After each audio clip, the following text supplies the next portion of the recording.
മാതാപിതാവേ, hallelujah, hallelujah, praise the lord, hallelujah. വിശുദ്ധ മത്തായിയുടെ സുവിശേഷം 15-16 അധ്യായങ്ങൾ. പാരമ്പര്യത്തെക്കുറിച്ച് തർക്കം. അനന്തരം ജെറുസലേമിൽ നിന്ന് ഫരിസേയരും നിയമജ്ഞരും യേശുവിന്റെ അടുത്ത് വന്നു പറഞ്ഞു, നിന്റെ ശിഷ്യന്മാർ പൂർവികരുടെ പാരമ്പര്യം ലംഘിക്കുന്നത് എന്തുകൊണ്ട്? ഭക്ഷണം കഴിക്കുന്നതിന് മുമ്പ് അവർ കൈ കഴുകുന്നില്ലല്ലോ. അവൻ മറുപടി പറഞ്ഞു, നിങ്ങളുടെ പാരമ്പര്യത്തിന്റെ പേരിൽ നിങ്ങൾ ദൈവത്തിന്റെ പ്രമാണം ലംഘിക്കുന്നത് എന്തുകൊണ്ട്? പിതാവിനെയും മാതാവിനെയും ബഹുമാനിക്കുക, പിതാവിനെയോ മാതാവിനെയോ അധിക്ഷേപിക്കുന്നവൻ മരിക്കണം എന്ന് ദൈവം കൽപ്പിച്ചിരിക്കുന്നു. എന്നാൽ നിങ്ങൾ പറയുന്നു, ആരെങ്കിലും തന്റെ പിതാവിനോടോ മാതാവിനോടോ എന്നിൽ നിന്ന് നിങ്ങൾക്ക് ലഭിക്കേണ്ടത് വഴിപാടായി നൽകി കഴിഞ്ഞു എന്ന് പറഞ്ഞാൽ പിന്നെ അവൻ അവരെ സംരക്ഷിക്കേണ്ടതില്ല എന്ന്. ഇങ്ങനെ നിങ്ങളുടെ പാരമ്പര്യത്തിനു വേണ്ടി ദൈവവചനത്തെ നിങ്ങൾ വ്യർത്ഥമാക്കിയിരിക്കുന്നു. കപടനാട്യക്കാരെ, യേശയ്യ നിങ്ങളെപ്പറ്റി ശരിയായി തന്നെ പ്രവചിച്ചു. ഈ ജനം അധരം കൊണ്ട് എന്നെ ബഹുമാനിക്കുന്നു, എന്നാൽ അവരുടെ ഹൃദയം എന്നിൽ നിന്ന് വളരെ അകലെയാണ്. അവർ മാനുഷിക നിയമങ്ങൾ പ്രമാണങ്ങളെ പഠിപ്പിച്ചുകൊണ്ട് വ്യർത്ഥമായി എന്നെ ആരാധിക്കുന്നു. ആന്തരികവും ബാഹ്യവുമായ ശുദ്ധി. അവൻ ജനങ്ങളെ തന്റെ അടുത്ത് വിളിച്ചു പറഞ്ഞു, നിങ്ങൾ കേട്ട് മനസ്സിലാക്കുവിൻ. വായിലേക്ക് പ്രവേശിക്കുന്നതല്ല, വായിൽ നിന്ന് വരുന്നതാണ് ഒരുവനെ അശുദ്ധനാക്കുന്നത്. അപ്പോൾ ശിഷ്യന്മാർ അടുത്തുവന്ന് പറഞ്ഞു, ഈ വചനം ഫരിസേയർക്ക് ഇടർച്ച ഉണ്ടാക്കിയെന്ന് നീ അറിയുന്നുവോ? അവൻ മറുപടി പറഞ്ഞു, എന്റെ സ്വർഗീയ പിതാവ് നട്ടതല്ലാത്ത ചെടികളൊക്കെയും പിഴുതു മാറ്റപ്പെടും. അവരെ വിട്ടേക്കൂ, അവർ അന്ധനെ നയിക്കുന്ന അന്ധരാണ്. അന്ധൻ അന്ധനെ നയിച്ചാൽ ഇരുവരും കുഴിയിൽ വീഴും. ഈ ഉപമ ഞങ്ങൾക്ക് വിശദീകരിച്ചു തരണമേ എന്ന് പത്രോസ് അപേക്ഷിച്ചു. അവൻ ചോദിച്ചു, നിങ്ങൾ ഇപ്പോഴും ഗ്രഹണശക്തിയില്ലാത്തവരാണോ? വായിൽ പ്രവേശിക്കുന്നവ ഉദരത്തിലേക്ക് പോകുന്നുവെന്നും അവിടെ നിന്ന് അത് വിസർജിക്കപ്പെടുന്നെന്നും നിങ്ങൾ ഗ്രഹിക്കുന്നില്ലേ? എന്നാൽ വായിൽ നിന്ന് വരുന്നത് ഹൃദയത്തിൽ നിന്നാണ് പുറപ്പെടുന്നത്. അത് മനുഷ്യനെ അശുദ്ധനാക്കുന്നു. ദുശ്ചിന്തകൾ, കൊലപാതകം, പരസംഗം, വ്യഭിചാരം, മോഷണം, കള്ളസാക്ഷ്യം, പരദൂഷണം എന്നിവയെല്ലാം ഹൃദയത്തിൽ നിന്നാണ് പുറപ്പെടുന്നത്. ഇവയാണ് ഒരുവനെ അശുദ്ധനാക്കുന്നത്. കൈ കഴുകാതെ ഭക്ഷണം കഴിക്കുന്നത് ആരെയും അശുദ്ധനാക്കുന്നില്ല. കാനാൻകാരിയുടെ വിശ്വാസം. യേശു അവിടെ നിന്ന് പുറപ്പെട്ട് ടൈർ, സീദോൻ എന്നീ പ്രദേശങ്ങളിലെത്തി. അപ്പോൾ ആ പ്രദേശത്തു നിന്ന് ഒരു കാനാൻകാരി വന്ന് കരഞ്ഞപേക്ഷിച്ചു, കർത്താവേ, ദാവീദിന്റെ പുത്ര, എന്നിൽ കനിയണമേ. എന്റെ മകളെ പിശാച് ക്രൂരമായി ബാധിച്ചിരിക്കുന്നു. എന്നാൽ അവൻ ഒരു വാക്ക് പോലും ഉത്തരം പറഞ്ഞില്ല. ശിഷ്യന്മാർ അവനോട് അഭ്യർത്ഥിച്ചു, അവളെ പറഞ്ഞയച്ചാലും. അവൾ നമ്മുടെ പിന്നാലെ വന്ന് നിലവിളിക്കുന്നല്ലോ. അവൻ മറുപടി പറഞ്ഞു, ഇസ്രായേൽ ഭവനത്തിലെ നഷ്ടപ്പെട്ട ആടുകളുടെ അടുത്തേക്ക് മാത്രമാണ് ഞാൻ അയക്കപ്പെട്ടിരിക്കുന്നത്. എന്നാൽ അവൾ അവനെ പ്രണമിച്ച്, കർത്താവെ, എന്നെ സഹായിക്കണമേ എന്ന് അപേക്ഷിച്ചു.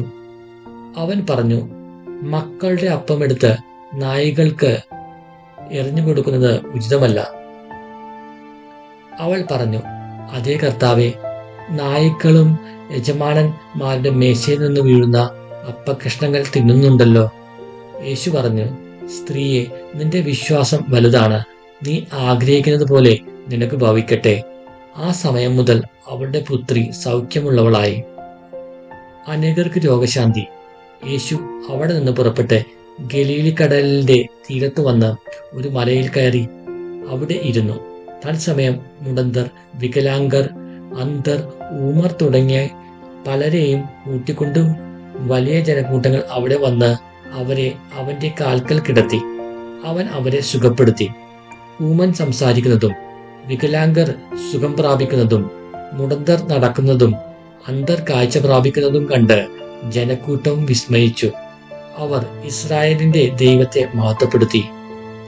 രണ്ടാമതും അപ്പം വർദ്ധിപ്പിക്കുന്നു.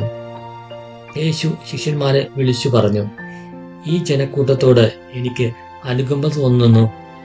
3 ദിവസമായി അവർ എന്നോട് കൂടെയാണ്. അവർക്ക് ഭക്ഷിക്കാൻ യാതൊന്നുമില്ല. വഴിയിൽ അവർ തളർന്നു വീഴാനിടയുള്ളതിനാൽ ആഹാരം നൽകാതെ അവരെ പറഞ്ഞയക്കാൻ എനിക്ക് മനസ്സു വരുന്നില്ല. ശിഷ്യന്മാർ ചോദിച്ചു, ഇത്ര വലിയ ജനക്കൂട്ടത്തെ തൃപ്തിപ്പെടുത്താൻ വേണ്ടത്ര അപ്പം ഈ മരുഭൂമിയിൽ എവിടെ നിന്ന് കിട്ടും? യേശു അവരോട് ചോദിച്ചു, നിങ്ങളുടെ പക്കൽ എത്ര അപ്പമുണ്ട്? അവർ പറഞ്ഞു, 7. കുറെ ചെറിയ മത്സ്യവുമുണ്ട്. ജനക്കൂട്ടത്തോട് നിലത്തിരിക്കാൻ ആജ്ഞാപിച്ചിട്ട് അവൻ 7 അപ്പവും മത്സ്യവും എടുത്ത് കൃതജ്ഞതാസ്തോത്രം ചെയ്ത് മുറിച്ച് ശിഷ്യന്മാരെ ഏൽപ്പിച്ചു. ശിഷ്യന്മാർ അത് ജനക്കൂട്ടങ്ങൾക്ക് വിളമ്പി. അവർ ഭക്ഷിച്ചു തൃപ്തരായി. ബാക്കി വന്ന കഷണങ്ങൾ 7 കുട്ട നിറയെ അവർ ശേഖരിച്ചു. സ്ത്രീകളും കുട്ടികളും ഒഴികെ 4000 പുരുഷന്മാരായിരുന്നു. ജനക്കൂട്ടത്തെ പറഞ്ഞയച്ചിട്ട് അവൻ വഞ്ചിയിൽ കയറി മഗ്ദാൻ പ്രദേശത്തേക്ക് പോയി. കാലത്തിന്റെ അടയാളങ്ങൾ 16-ാം അധ്യായം. ഫരിസേയരും സദുക്കായരും യേശുവിനെ പരീക്ഷിക്കാൻ വന്നു. തങ്ങൾക്ക് സ്വർഗത്തിൽ നിന്ന് ഒരു അടയാളം നൽകണമേ എന്ന് അവർ അവനോട് ആവശ്യപ്പെട്ടു. അവൻ പ്രതിവചിച്ചു, വൈകുന്നേരം നിങ്ങൾ പറയുന്നു, ആകാശം ചെമന്നിരിക്കുന്നു, കാലാവസ്ഥ പ്രസന്നമായിരിക്കും. അല്ലെ നിങ്ങൾ പറയുന്നു, ആകാശം ചെമന്നു മൂടിയിരിക്കുന്നു, ഇന്ന് കാറ്റും കോളും ഉണ്ടാകും. ആകാശത്തിന്റെ ഭാവവേദങ്ങൾ തിരിച്ചറിയാൻ നിങ്ങൾക്ക് കഴിയുന്നു, എന്നാൽ കാലത്തിന്റെ അടയാളങ്ങൾ തിരിച്ചറിയാൻ നിങ്ങൾക്ക് കഴിയുകയില്ലേ? ദുഷിച്ചതും അവിശ്വസ്തവുമായ തലമുറ അടയാളം അന്വേഷിക്കുന്നു. യോനായുടെ അടയാളമല്ലാതെ മറ്റൊരടയാളവും അതിന് നൽകപ്പെടുകയില്ല. അനന്തരം അവൻ അവരെ വിട്ടുപോയി. ഫരിസേയരുടെയും സദുക്കായരുടെയും പുളിമാവ്. മറുകരയിലേക്ക് പോകുമ്പോൾ അപ്പം എടുക്കാൻ ശിഷ്യന്മാർ മറന്നിരുന്നു. യേശു പറഞ്ഞു, ശ്രദ്ധിക്കുവിൻ, ഫരിസേയരുടെയും സദുക്കായരുടെയും പുളിമാവിനെ സൂക്ഷിച്ചുകൊള്ളുവിൻ. നാം അപ്പമൊന്നും എടുക്കാത്തത് കൊണ്ടായിരിക്കാം എന്ന് അവർ പരസ്പരം പറഞ്ഞു. യേശു ഇതറിഞ്ഞ് അവരോട് ചോദിച്ചു, അല്പവിശ്വാസികളെ, അപ്പം ഇല്ലാത്തതിനെ പറ്റി നിങ്ങൾ പരസ്പരം സംസാരിക്കുന്നത് എന്തിന്? നിങ്ങൾ ഗ്രഹിക്കുന്നില്ലയോ? 5000 പേരുടെ 5 അപ്പം നിങ്ങൾ ഓർമ്മിക്കുന്നില്ലേ? എത്ര കുട്ട അപ്പകഷ്ണങ്ങൾ നിങ്ങൾ ശേഖരിച്ചു?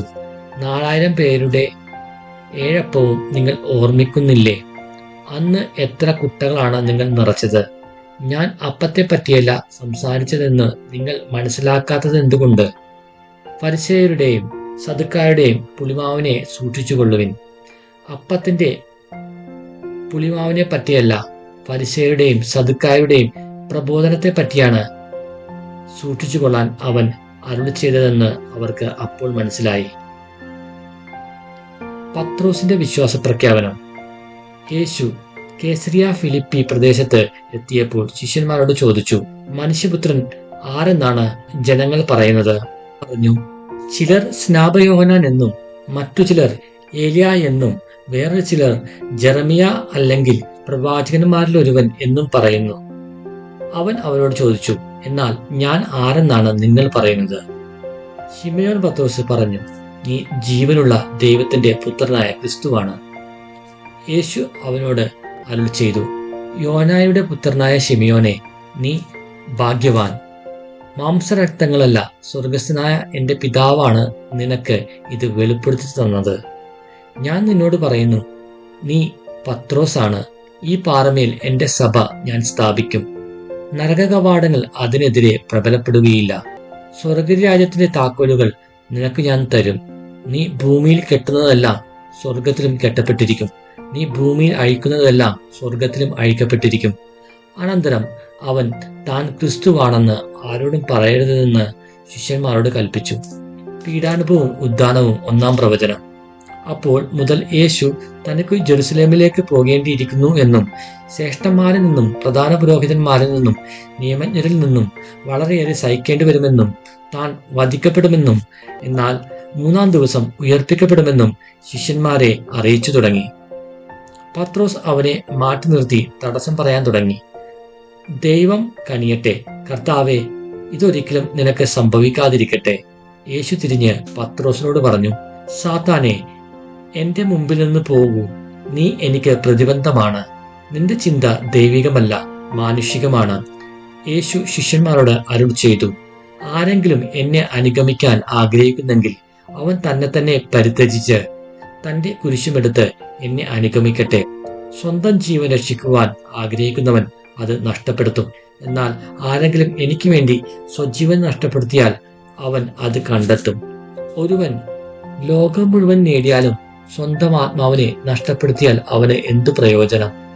ഒരുവൻ സ്വന്തം ആത്മാവിന് പകരമായി എന്തു കൊടുക്കും?